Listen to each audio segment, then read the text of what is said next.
हम परमेश्वर के वचन में जाएंगे। पिछले दिनों में हम मार्क के सुसमाचार से एक सीरीज़ में जा रहे थे। यद्यपि ये सच है कि हमने प्रभु यीशु मसीह के दुख के बारे में ज़्यादा विचार किया और हमारा विषय था प्रभु यीशु मसीह क्रूस की ओर, प्रभु यीशु मसीह क्रूस की ओर। यद्यपि ये सच है कि प्रभु यीशु मसीह की क्रूस की यात्रा आज से आरंभ होती है, पाम संडे से आरंभ होती है, पाम संडे से आरंभ होती है। अगर आप मरकुस के सुसमाचार को घर में ध्यान से पढ़ेंगे तो आपको एक एक समय के बाद मालूम चलेगा कि प्रभु ने ये किया, उसके बाद संध्या हुई, उसके बाद दूसरा दिन हुआ, फिर ये हुआ, फिर संध्या हुई, फिर भोर हुआ।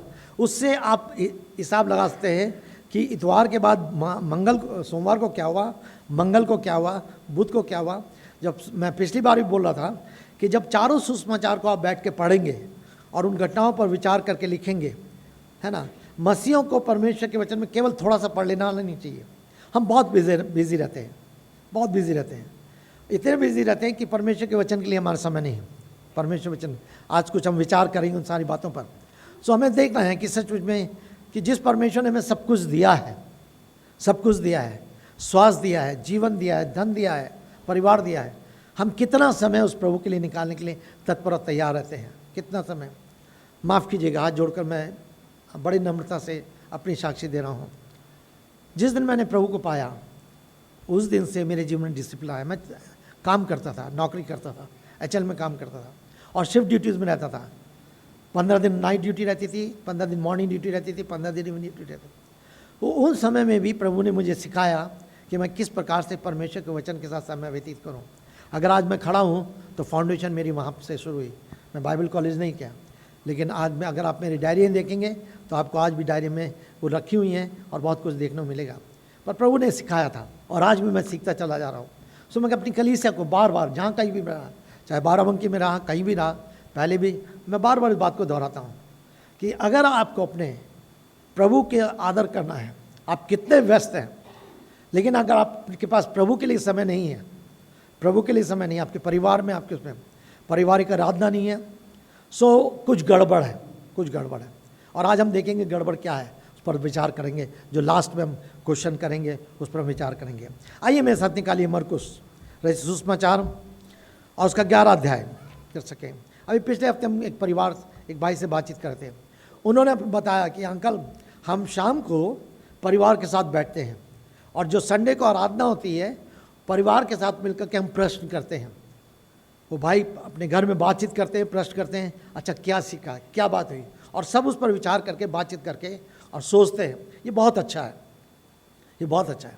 सो अगर हम सब ये करने लगे, शाम को बैठ करके अपने परिवार साथ, खाने के साथ साथ बैठे हैं, उस पर 2-3 बात कर सकते हैं, वो आपके लिए आत्मिक जीवन में उन्नति का कारण होगा। तो बहुत सी चीज़ हम दूसरों से भी सीखते हैं जो दूसरे करते हैं। सो ये है। सो हमने आपके पास खबर भेज दी थी और मरकुस उसका 11 अध्याय पर आज हम थोड़ी देर के लिए विचार करेंगे। ये सच है। यद्यपि हम पिछले दिनों जब अध्ययन कर रहे थे, विचार कर रहे थे, तो हमने इस बात को देखा था कि प्रभु यीशु मसीह किस प्रकार से क्रूस की ओर चला जा रहा है और कैसे उसने, पिछले इतवार को हमने प्रभु यीशु मसीह की 6 मुकदमों पर विचार किया था, 6 ट्रायल ऑफ जीसस क्राइस्ट। और हमने देखा था रात 1 बजे से लेकर के सुबह 9 बजे तक किस प्रकार से प्रभु यीशु मसीह को इन ट्रायल्स का सामना करना पड़ा, इस ट्रायल्स का सामना करना पड़ा। और करीब इन 9 घंटे के अंदर, 9-10 घंटे में अंदर 6 ट्रायल्स उसने फेस करी और तब उसके बाद उसको 9 बजे क्रूस पर चढ़ाया गया और 9 से 3 बजे तक क्रूस पर रहा, जिस पर हम अगले संडे गुड फ्राइडे पर थोड़ा विस्तार के साथ विचार करेंगे। लेकिन ये चीज़ को हमने देखा था।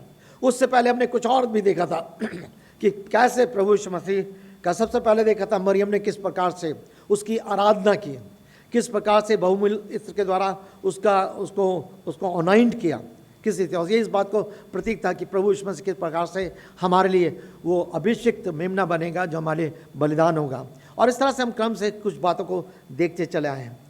पर यह सच है कि उन सबसे पहले ये घटना है जो आज हम देखना चाह रहे हैं।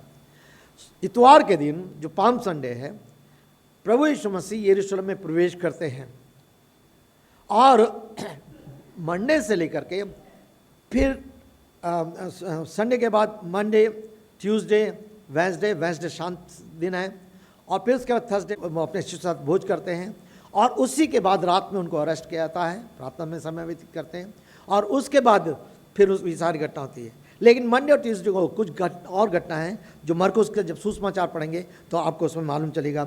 जैसे अंजीरों का वृक्ष है, उसके साथ किस प्रकार से मंदिर में किस प्रकार से प्रभु सफाई करता है, किस प्रकार से अपने शिष्यों को शिक्षा देते हैं, ये सारी चीज़ और हैं।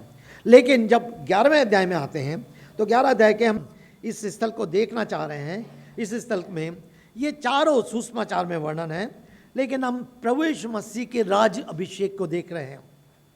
प्रभु यीशु मसीह का राज अभिषेक, इस पर हम विचार कर रहे हैं, यीशु का राज अभिषेक। लेकिन जब हम इसको देखते हैं तो आगे बढ़ते हुए 3 मुख्य प्रश्न हमारे सामने आते हैं। 3 मुख्य प्रश्न आते हैं। पहली बात, यीशु कौन है? यीशु कौन है? दूसरा प्रश्न, यीशु के पास क्या अधिकार है? यीशु के पास क्या अधिकार है? तीसरा प्रश्न, यीशु क्यों इस संसार में आए? यीशु क्यों इस संसार में आए? ये 3 प्रश्न हमारे सामने इस स्थल से निकल कर आते हैं। ये सच है, जैसे मैंने कहा कि चारों सुसमाचार मरकुस 11 अध्याय 1 से 11 में, मत्ती 21 अध्याय 1 से 11 पद में इसका वर्णन है, लूका 19 अध्याय 28 से 40 पद तक इसका वर्णन है, यूहन्ना 12 अध्याय 12 से 19 पद तक इसमें का वर्णन है। तो चारों सुसमाचार इस घटना का वर्णन करते हैं। कुछ घटनाएं यीशु के जीवन में घटी हैं, शायद एक सुसमाचार में है, यूहन्ना के सुसमाचार में जो घटना है वो शायद अलग दूसरे सुसमाचार में नहीं है। कुछ घटनाएं ऐसी हैं, लाजर का जलाया जाना, लेकिन कुछ घटनाएं जिन 2 सुसमाचार में है वर्णन है।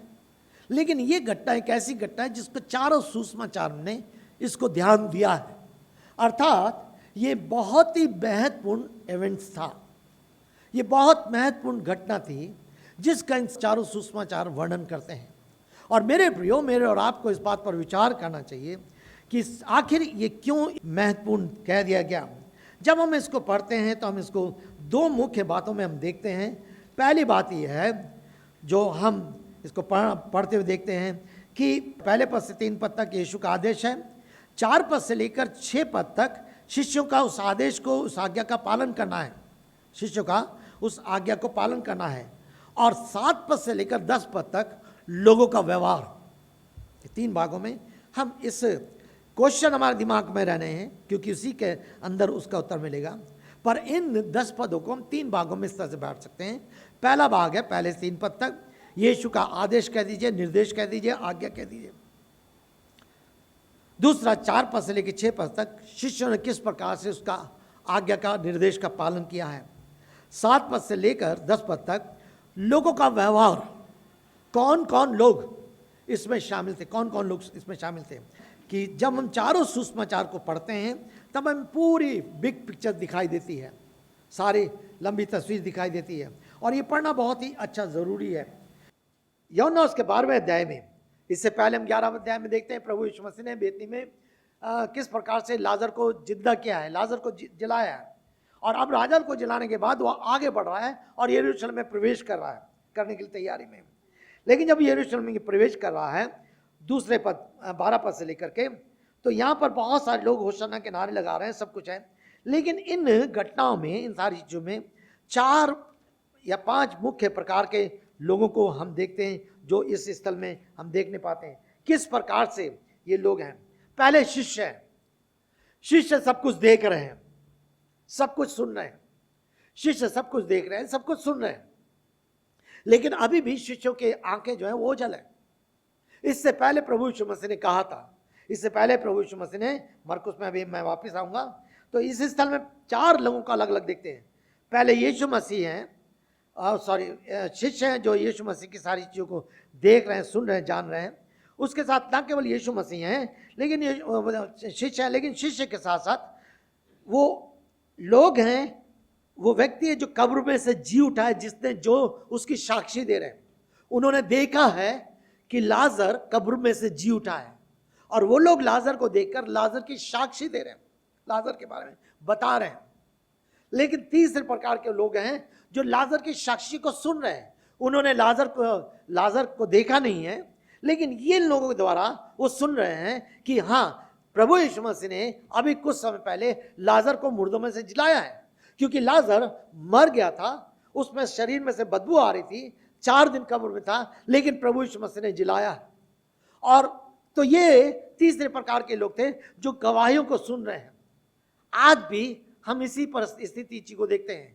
कुछ हैं जिनके जीवन परमेश्वर कुछ करता है और वो उस अनुभव को दूसरों को बांटते हैं, और जब वो दूसरों को बांटते हैं तो शायद तीसरा जन से लोग उसको जानना चाहते हैं, तब वो दूसरा जन कहता है हाँ, मैंने उसके जीवन को देखा है कि कैसे उसका जीवन परिवर्तन हुआ है। प्रभु को पहले नहीं जानता था, हमारे साथ रहता था, लेकिन इस प्रकार का उसका जीवन था। वो गाली देता था, लड़ता था, चोरी करता था, झूठ बोलता था, नशा करता था, लेकिन अब उसका जीवन बदल गया है।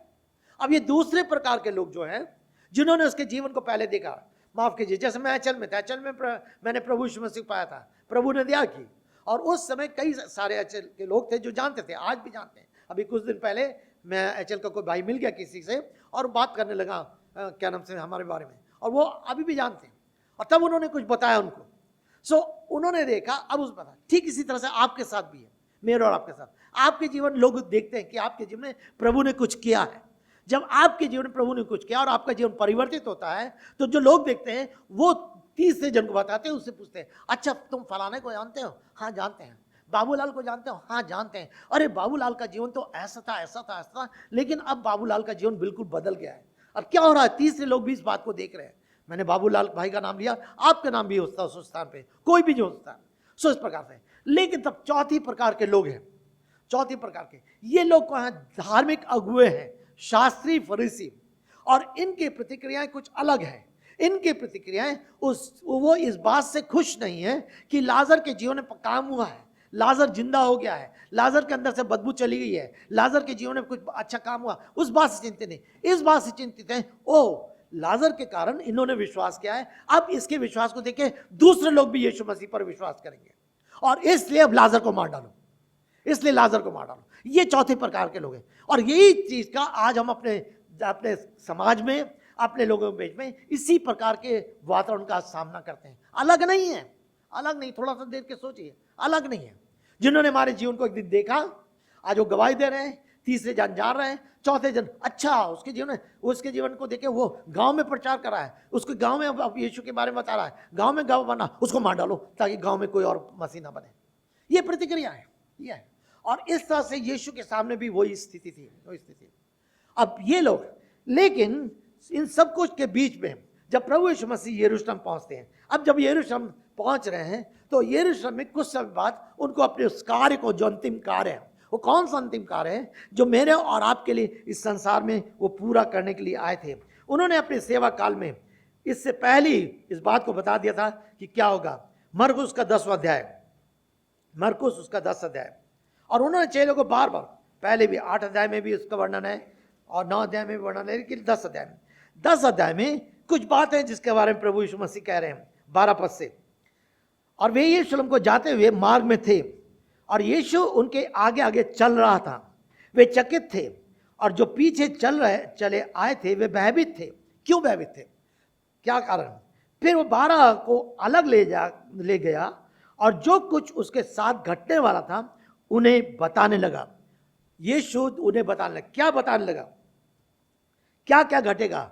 और वो कहता है मनुष्य का पुत्र पकड़ाया जाएगा। पहली बात, करीब 6-7 बातें जब प्रभु यीशु मसीह अपने बारे में कहते हैं क्या कुछ घटने वाला है। पहली चीज, मनुष्य का पुत्र, समय आ गया है, अभी तक समय नहीं आया था, अब समय आ गया कि मनुष्य का पुत्र पकड़वाया जाए। दूसरी बात, उसे प्राण दंड के योग्य ठहराया जाएगा, उसको इस प्रकार के दोष लगाया जाएगा और उसको प्राण दंड के योग्य ठहराया जाएगा। यद्यपि उसने कोई ऐसा काम नहीं किया, कोई काम नहीं किया कि उसको प्राण दंड दिया जाए, लेकिन फिर भी चूंकि वो मेरे और आपके लिए एक मध्यस्थ बनकर खड़ा हुआ था, उस समय कार्य पूरा करने जा रहा था, इसलिए वो दंड जो मुझे और आपको लेना था वो उसको दिया गया। तीसरी बात, गैर यहूदियों के हाथों में सौंपा जाएगा। गैर यहूदी रोमी शासकों के हाथ में सौंपा गया, और रोमी शासक पिलातुस रोमी शासक था। और पिछली बार हम देख रहे थे किस प्रकार से रोमी राज में क्या नियम थे और यहूदी राज में क्या नियम थे, किस प्रकार से नियमों का पालन करते हुए कैसे एक दूसरे पर टाल रहे थे। ना तो हेरोदेस ने उसको सजा दी और पिलातुस भी उसको सजा देने तैयार नहीं था, और हम 5 साक्षियों को देखा था। लेकिन पिलातुस ने, जो रोमी शासक था, अपना हाथ धोया और हाथ धोने के बाद उसको लोगों के हाथों में सौंप दिया। तो ये अन्य गैर यहूदियों के हाथों में सौंपा जाएगा, उसका उपवास किया जाएगा, उसका ठट्टा किया जाएगा, उसके ऊपर थूका जाएगा, उसको कोड़े मारे जाएंगे, और अंत में वो हमारे लिए मार डाला जाएगा। अंत में मेरे प्रियो, प्रभु यीशु मसीह ने मेरे और आपके पापों के लिए ये सब कुछ सह लिया। गुड फ्राइडे को और हम इस पर विस्तार से विचार करेंगे। लेकिन बाइबल कहती है सब ने पाप किया, सब परमेश्वर की महिमा से रहित हैं। पाप की मजदूरी तो मृत्यु है, परंतु परमेश्वर का वरदान प्रभु यीशु मसीह में अनंत जीवन है। जो प्राणी पाप करे निश्चय मर जाएगा, ये सब कुछ बाइबल लिखा है। परंतु प्रभु यीशु मसीह मेरे और आपके लिए वो स्वयं पाप बन गया। पिछले इतवार में हमने उन 3 रेफरेंसेस को देखा था, पदों को देखा था। पाप बन गया और मुझको और मेरे और आपके लिए वो पाप ठहराया गया, और अंत वो क्रूस पर बलिदान हो गया। ये सब कुछ उसको मालूम था। क्यों? क्योंकि वो सर्वज्ञानी परमेश्वर है, वो सर्वज्ञानी परमेश्वर है, वो सर्वभौमिक परमेश्वर है। प्रभु यीशु मसीह पूर्ण परमेश्वर, पूर्ण मनुष्य। इस पृथ्वी पर जो वो सेवा कर रहे थे वो पूर्ण मनुष्य थे।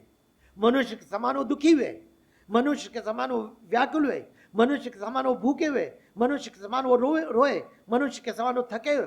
ये सब कुछ पूर्ण मनुष्य थे। और यह अवश्य था कि इसलिए वो मनुष्य बना, क्योंकि बिना मनुष्य के बलिदान के मनुष्य पापों से छुटकारा नहीं पा सकता। पहले जानवर पशुओं का बलिदान किया था, लेकिन आज यह आवश्यकता। और ये यीशु इस शहर में, यरूशलेम में प्रवेश कर रहा है। अब आगे चल के जब हम देखते हैं तो पहले से 3 पद तक प्रभु यीशु मसीह कुछ निर्देश देते हैं। फलाने स्थान में जाओ और जाकर तुम ऐसा करना, जाओ गदही का बच्चा मिलेगा, उसे खोल कर ले आओ। प्रभु यीशु मसीह का सर्व ज्ञान, प्रभु यीशु मसीह का सर्व अधिकार, 2 चीज को देखते हैं। उसके पास सब ज्ञान है, वो सब कुछ जानता है। वो जानता था कि गदही का बच्चा कहाँ है, किस स्थान पर है।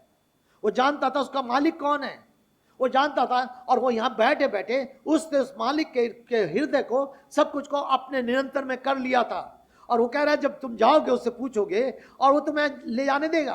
और हमने पढ़ा, जब उन्होंने पूछा कि क्या, तो उन्होंने बताया कि यीशु मसीह ने ऐसा कहा है। उसने कोई भी उत्तर नहीं दिया, कोई भी वाद विवाद नहीं किया, कोई प्रश्न नहीं दिया, और उसको ले जाने दिया। क्यों? पहली बात, प्रभु यीशु मसीह के बारे में हम देखते हैं वो सर्वज्ञानी परमेश्वर है, सर्वभौमिक परमेश्वर है। वो मेरे और आपके बारे में सर्व ज्ञान रखता है, मेरे और आपके बारे में सब कुछ जानता है। ना केवल वो अतीत को जानता है, वो वर्तमान को जानता है, ना वर्तमान को जानता, लेकिन वो भविष्य को जानता है। वो मेरे और आपके बारे में सब कुछ जानता है। और मेरे प्रियो, वो ऐसा परमेश्वर है कि अपने अधिकार में होकर के वो मेरे और आपके जीवन को जानते हुए फिर भी अपने योग्य बनाना चाहता है। उसको लिया। अगर कोई पूछे तो उससे कहना प्रभु को इसकी आवश्यकता है। क्यों गदही का बच्चा? में पहले समय में जब राजा जीतते थे तो बड़े बड़े वो घोड़ों के रथ बनाया करते थे, उस पे चलते थे। पराजित होते थे वो उनके पीछे चलते थे, एक जलूस के रूप में चलते थे। कई तरह के जलूस निकलते थे। लेकिन प्रभु यीशु मसीह ने घोड़े को नहीं मंगाया। घोड़ा संसारिक और शारीरिक शक्ति का है। लेकिन अगर बाइबल का अध्ययन करें, 2 बातें थी। पहली बात, अधिकतर पुराने नियम के जितने राजा हुए, भविष्य हुए, उन्होंने अपने, चाहे दाऊद है चाहे सुलेमान है, आप इनके पढ़ेंगे मालूम चलेगा, इन्होंने गधे की सवारी को इस्तेमाल किया है। कारण क्या है? गधा केवल नम्रता का प्रतीक नहीं है। सब लोग कहते हैं नम्रता नम्रता नम्रता, ठीक है, लेकिन सबसे बढ़कर वो शांति का प्रतीक है। शांति का राजकुमार आ रहा है, उस गधे पे बैठा हुआ शांति का राजकुमार आ रहा है। और ना कहता, लेकिन परमेश्वर का वो वचन जो परमेश्वर ने बहुत पहले कह दिया था, किससे कहलवा दिया था? याकूब जब अपनी मृत्यु सैया में था, उसने अपने 12 बेटों को बुलाया। उत्पत्ति उसका 49 अध्याय, जेनेसिस चैप्टर 49। उस समय उसने अपने सारे पुत्रों को बुलाया, रूबेन, शमौन, यहूदा। अब यहूदा के बारे में कुछ कहता है। यद्यपि यहूदा एक ऐसा व्यक्ति था जिसने बहुत बड़ा पाप किया था, परंतु परमेश्वर ने फिर भी उस पर कृपा दृष्टि की। क्यों कृपा दृष्टि करी? क्योंकि उसने अपने पाप को मान लिया था। उसने कहा पाप तो मेरा है, पाप तो मेरा। तामार ने कोई पाप नहीं किया, और परमेश्वर ने अपनी योजना में होकर उसको आगे बढ़ाया। मैं 8 पद से पढ़ रहा हूं। हे यहूदा, तेरे भाई तेरी प्रशंसा करेंगे, तेरा हाथ तेरे शत्रुओं की गर्दन पर पड़ेगा, तेरे पिता के पुत्र तुझे दंडवत करेंगे। यहूदा सिंह का बच्चा है। हे मेरे पुत्र, तू शिकार करके ऊपर चढ़ गया आया है, वो सिंह के समान दब कर बैठा है, और शेरनी को छेड़ने का दुस्साहस कौन करेगा? यहूदा से तब तक राजदंड ना छूटेगा और ना उसके पैरों के बीच की शासकीय राजदंड हटेगा, जब तक कि शीलो ना आए और राज के लोग उसकी आज्ञा मानेंगे। वो गधे के बच्चे को दाखलता से और अपनी गधी की बच्ची को उत्तम दाखलता से बांधेगा। वो अपने वस्त्र दाख मधु से और अपने चोगे अंगूरों से के रस से धोएगा। उसकी आंखें दाख मधु से चमकीली और उसके दांत दूध से श्वेत होंगे। पहले ही भविष्यवाणी कर दी थी।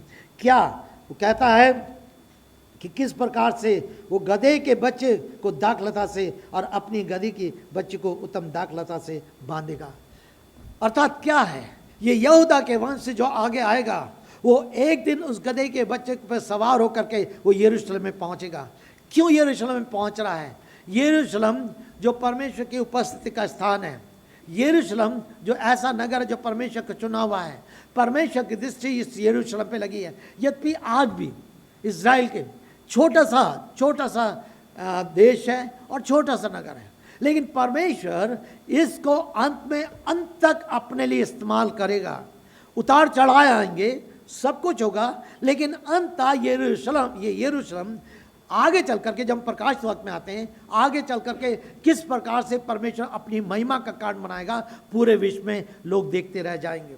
अभी एक पद को आगे चल के हम देखेंगे। सो यहाँ पर वो कह रहा है कि किस रीति से, तो ये स्पष्ट रूप से कह रहा है कि जाओ तुम ही करो। तो पहली बात, उसके पास सर्वाधिकार है और उस अधिकार में होकर उसने आज्ञा दी। लेकिन इन चेलों का क्या प्रत्युत्तर है? चेले क्या कर रहे हैं? 4 पद से, वे गए और उन्होंने बाहर गलीब के द्वार के पास एक गधी के बच्चे को देखा। वे गए, क्या मतलब है? उन्होंने आज्ञा का पालन किया। उन्होंने आज्ञा, एक विश्वास के साथ आज्ञाकारिता इन शिष्यों की। यद्यपि शिष्य बहुत सारी बातों को नहीं समझ पा रहे थे, इनके अंदर प्रश्न होंगे, सब कुछ होगा, लेकिन फिर भी इस ऐसी परिस्थिति में चूंकि यीशु ने कहा है, इसलिए वो करने के लिए तैयार है। मेरे प्रियो, हमारे सामने भी बहुत बार आज्ञाकारिता में हमारे सामने प्रश्न आते हैं, लेकिन क्या हम इस बात को सोचते हैं क्योंकि परमेश्वर का वचन ऐसा कहता है इसलिए मैं करने के लिए तैयार हूँ, क्योंकि परमेश्वर का वचन ये निर्देश देता है इसलिए मैं आने के लिए तैयार हूँ, क्योंकि परमेश्वर का वचन खुद परमेश्वर के मुख से निकला हुआ है इसलिए मैं उसका सम्मान करने तैयार हूँ। ये गए क्योंकि उन्होंने यीशु की आज्ञा को सुना था। और मेरे प्रियो, जैसे मैंने कहा, यद्यपि बहुत सारी बातों को उसमें भी समझ नहीं रहे थे, उनके लिए बहुत सारी बातें गुप्त सी लग रही थी, वो व्याकुल थे। आगे चल के धीरे धीरे पलटी जाएगी और ये लोग समझते चले जाएंगे जब सब कुछ ऐसा होता जाएगा। और लिखा है वो गए, ना केवल इतना, लेकिन एक और चीज़ को देखते हैं। वहाँ खड़े कुछ लोगों ने उनसे कहा, ये क्या कर रहे हो, जो गधी के बच्चे को क्यों खोलते हो? और यीशु ने जैसा बताया था उन्होंने वैसे ही उनसे कह दिया। क्या मतलब है?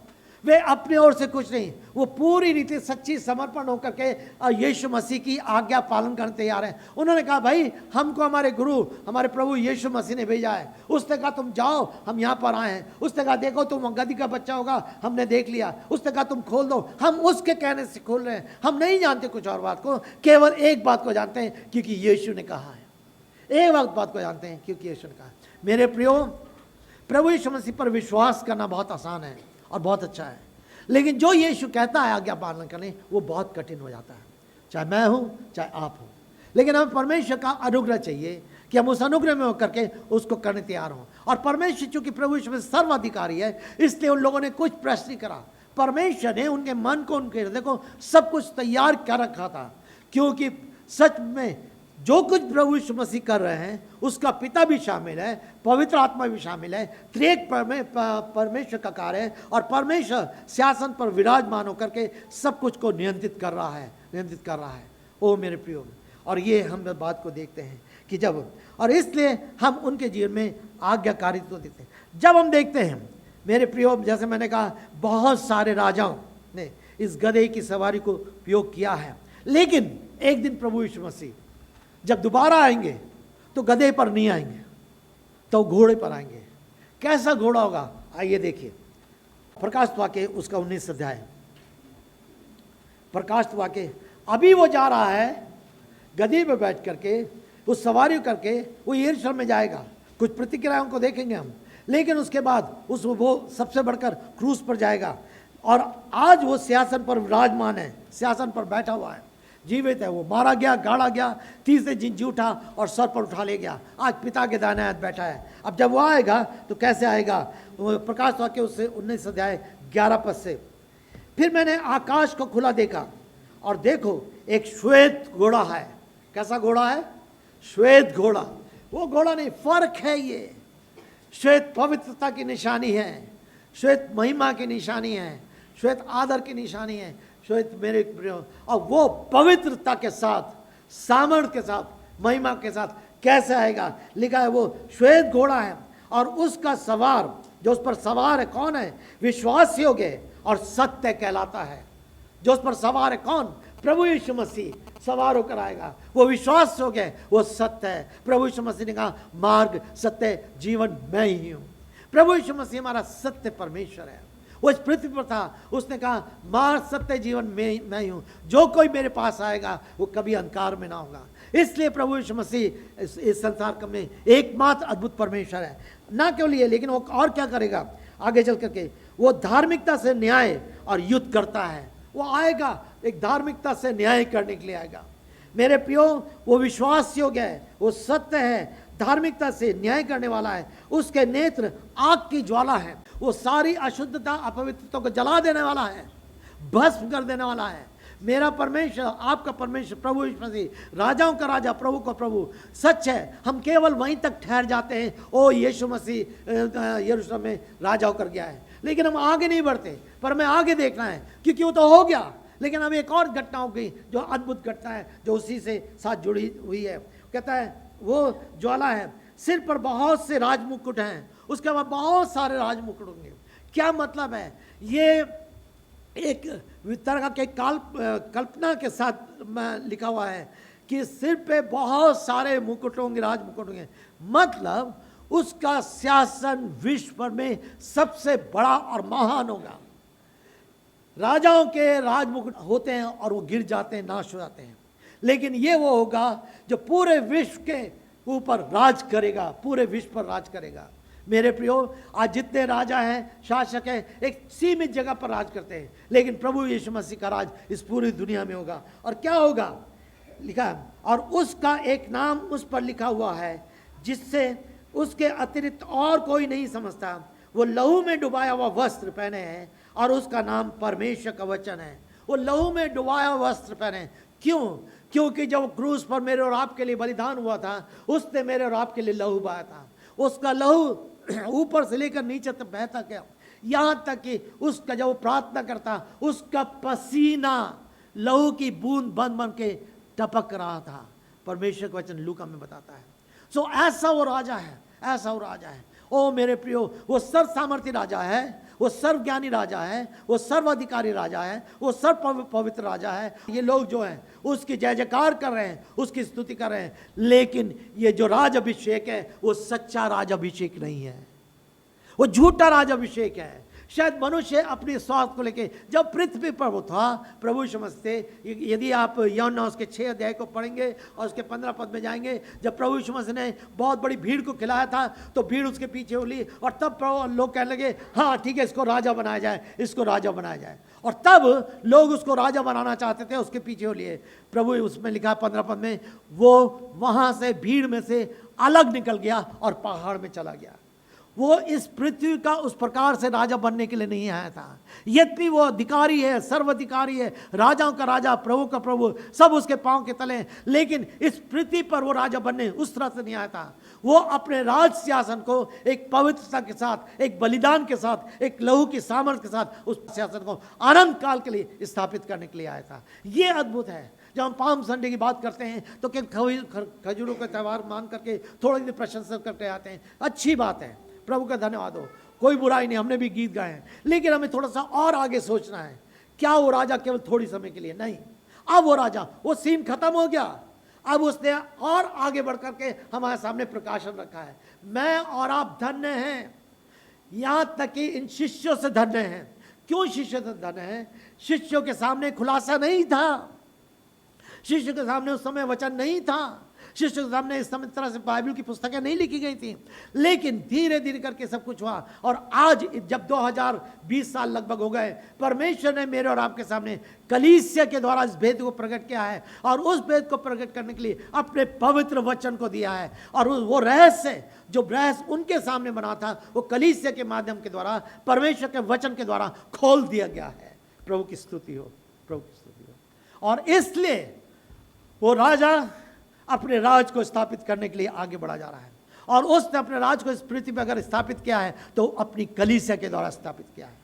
और मेरे प्रियो, इसीलिए कहता है कि जब वो आएगा तो उस कलीसिया को बेदाग और बेजुरी देखना चाहेगा। यही कारण है, यही कारण है। तब आगे चल करके हम आगे चल के देखते हैं, तब 6 पद से लेकर जैसा उन्हें बताया गया था वैसे ही उन्होंने देखा और पूरा हो गया। 7 से 10 पद तक हम लोगों की प्रतिक्रिया को देखते हैं। उन्होंने गधी के बच्चे को लाकर उस पर अपने वस्त्र डाले और वो उस पर बैठ गया, और बहुतों ने अपने वस्त्र मार्ग पर बिछाए, और अन्य लोगों ने खेतों से डालियां काट कर फैला दी।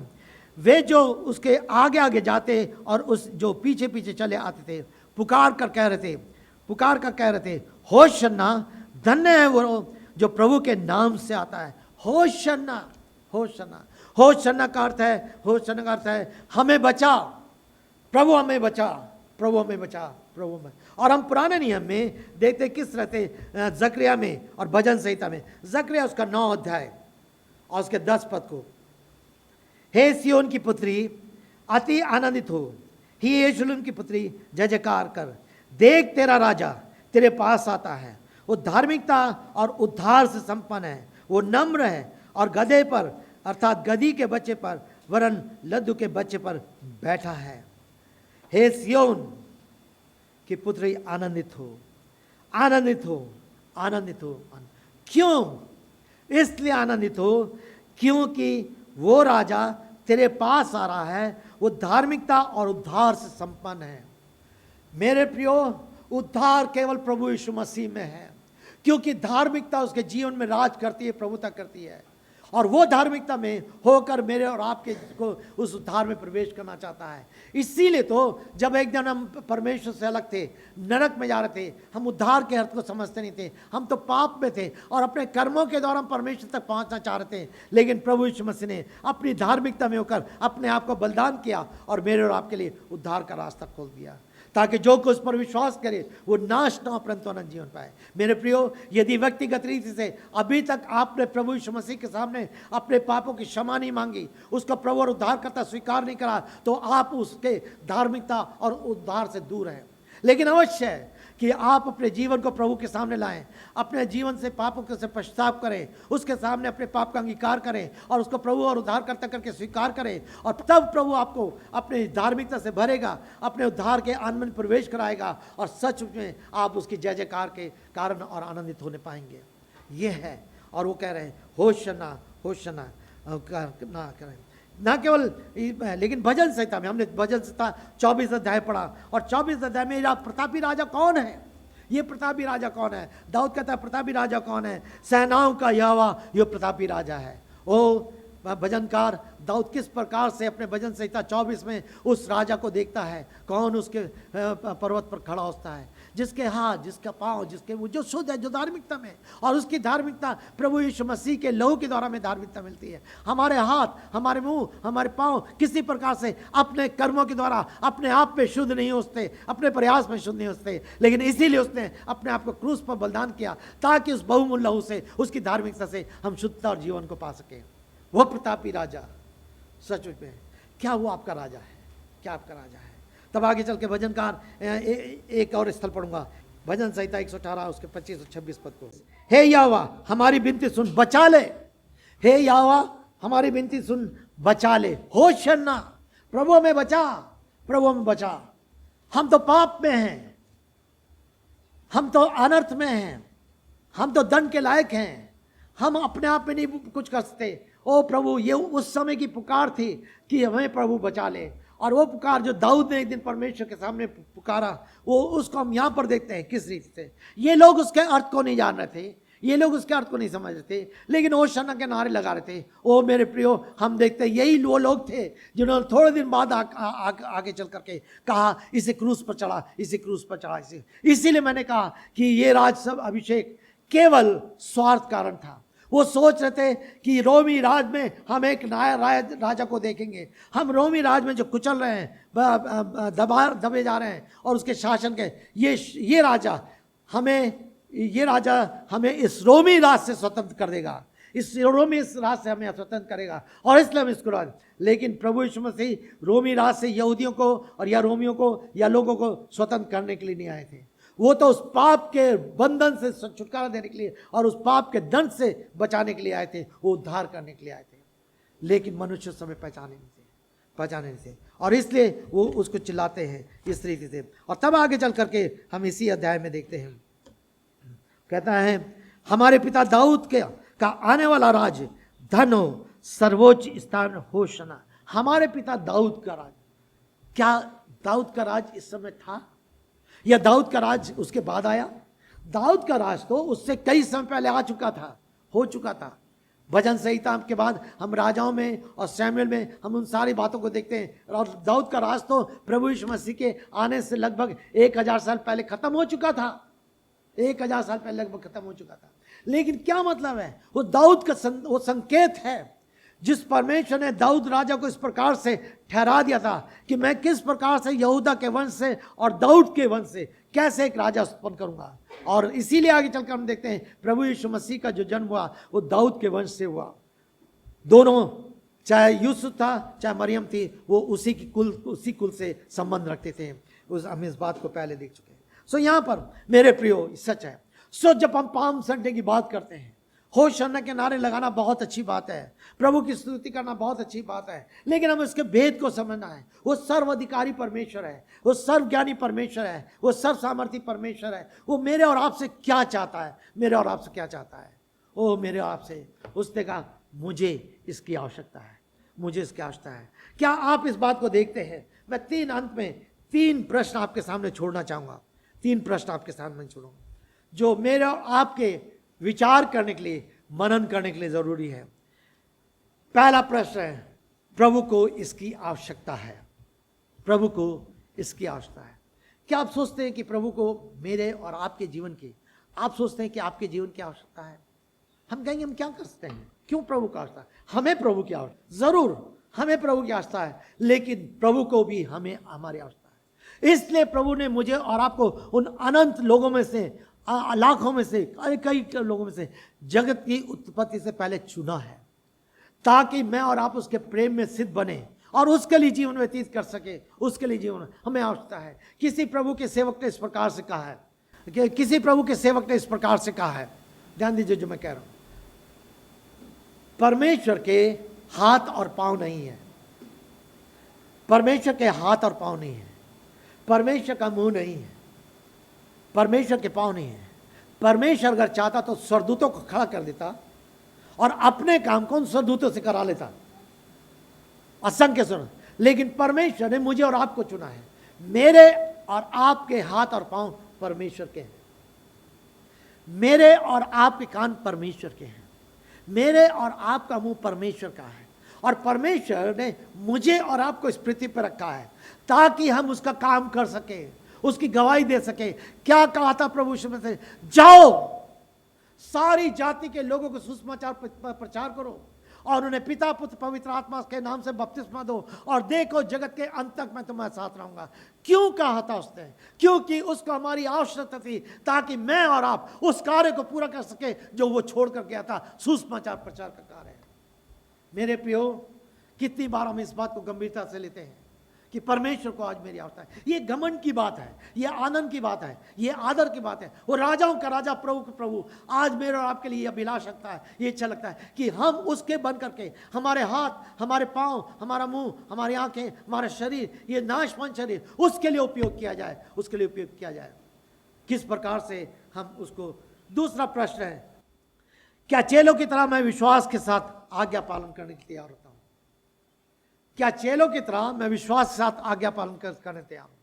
यदि मैंने और आपने उसको प्रभु और उद्धार करता पाया है, हो सकता है बहुत सारी चीजें हमारे समझ में ना आए, जैसे ये चेले नहीं समझ पा रहे थे, उसके कथनों को नहीं समझ पा रहे थे, उसकी बातों नहीं समझ पा रहे थे, फिर भी उनका ये विश्वास था गुरु ने आज्ञा दी है और हम उसका पालन करेंगे। क्या मैं और आप उसकी आज्ञा का पालन करने तैयार है? कौन सी आज्ञा है जो प्रभु ने मेरे लिए रखी, आपके लिए रखी है और मुझे पालन करना है? क्या यह आज्ञा पालन करने में मेरे स्वभाव में, मेरे कार्य में, मेरे व्यवहार में दिखाई देता है? तीसरा प्रश्न, क्या प्रभु यीशु मसीह मेरे जीवन का राजा है? क्या प्रभु यीशु मसीह मेरे जीवन का राजा है? यदि है तो मेरा समय, मेरा स्वभाव, मेरा व्यवहार, मेरा कार्य, मेरी बोली भाषा, मेरा धन इत्यादि किस प्रकार से उसकी गवाही दे रहा है कि यीशु मेरा राजा है, यीशु मेरा राजा? ये 3 प्रश्न मैं आपके सामने छोड़ना चाहूंगा। अब विचार करें, मैं आपके पास भेज दूंगा इसको, 3 प्रश्न, और ये बहुत गंभीर प्रश्न है। यीशु राजा है, वो राजाओं का राजा है, वो राजा बनकर उसने प्रवेश किया है, लेकिन उसने अपने राज को उस मृत्यु के बाद स्थापित कर दिया है। उसका राज धीरे धीरे बढ़ता चला जा रहा है। वो राज उसके सुसमाचार प्रचार के कार्य के द्वारा है, लोगों को सुसमाचार देने द्वारा, ताकि लोग उस सुसमाचार पर विश्वास करें, पापों से पश्चाताप करें और उसके राज में शामिल हो, अर्थात उसका राज कलीसिया है, कलीसिया में शामिल होकर उसकी महिमा कर सके। 3 प्रश्न प्रभु को इसकी आवश्यकता है। चेलों ने विश्वास किया और आज्ञा का पालन किया। क्या प्रभु यीशु मसीह मेरे जीवन का राजा है? क्या आप इन प्रश्नों पर विचार करेंगे? क्या घर में भी जाकर इन प्रश्नों पर विचार करेंगे? उत्तर आपको देना है, उत्तर आपको देना है। कितना अच्छा हो कि हम जाकर घर पर विचार करें और इसका उत्तर कहीं ना कहीं हम लिख सकें, और ये दिन, पाम संडे का दिन, आपके जीवन में एक नई आशीष लेकर आए। आप नई आशीष लेकर आए कि आप कह सकें, मैंने इस दिन इन 3 प्रश्नों पर विचार किया और अपने जीवन को नई रीति से प्रभु के हाथों में दिया। मेरे प्रियो, सच में प्रभु राजा है, मेरे और आपसे कुछ चाहता है। हम उसके राज शासन में, उसके राज अधिकार में, और उसके राज होने के नाते हमको उसके नियमों का पालन करना है। जैसे आज हम सरकार के नियमों का पालन करते हैं, उसके निर्देशों का पालन करना है, जैसे आप सरकार के निर्देशों का पालन करते हैं, हमें उसको करना है। कितने सौभाग्य की बात है, कितने आनंद की बात है। प्रभु मेरी और आपकी सहायता करें। प्रभु यीशु मसीह यरूशलेम की ओर बढ़ते चले आ रहे हैं, और यरूशलेम पर पढ़ते हुए वो नम्रता के साथ, वो शांति के साथ आगे प्रवेश कर रहे हैं। इसीलिए जब क्रूस पर गए वो शांत रहा। यशायाह 53 कहता है, शांत होकर उसने सब कुछ सह लिया, शांत होकर सह लिया, क्योंकि शांति का राजकुमार है, शांति का राजकुमार है। काश प्रभु मेरे और आपके जीवन में अपनी प्रभुता को डाले, ताकि हम उसमें होकर आगे बढ़ सकें।